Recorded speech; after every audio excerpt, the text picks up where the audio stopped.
इस क्रम में सबसे पहला जो नाम हम बुला रहे हैं वो है साची सिंह।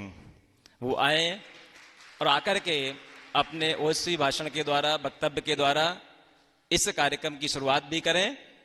एक बार जोरदार तालियों से स्वागत करें साची सिंह का।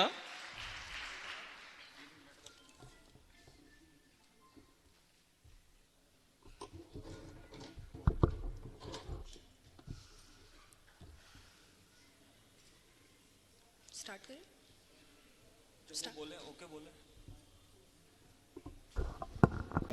मैं उस पीढ़ी से आती हूँ जिसने 1975 की द इमरजेंसी तो नहीं देखी, मगर उसकी खामोशी की गूंज को आज भी इतिहास के पन्नों में सुनती हूँ। जी हाँ, मैंने उन सन्नाटों को नहीं जिया, मगर उसकी शीख को अपनी चेतना में जिया है।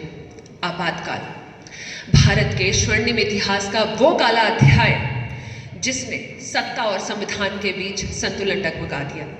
ये वो दौर था जहां भारतीय सत्ता और संविधान के बीच में बहुत ज़्यादा ऊंच नीच आई।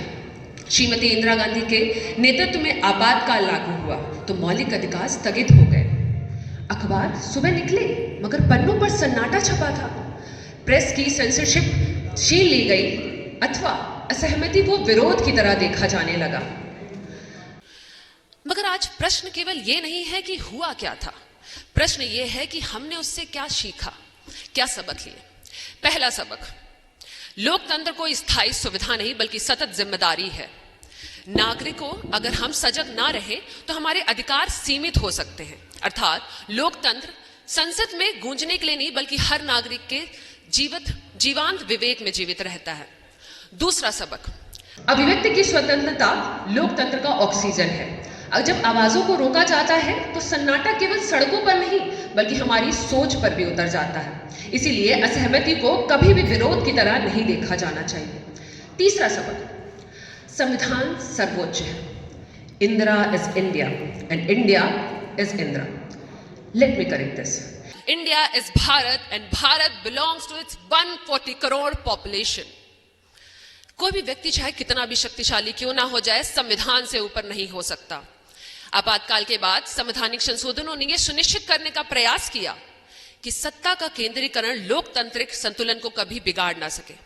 चौथा व सबसे अंतिम महत्वपूर्ण सबक, जनता ही अंतिम निर्णायक है।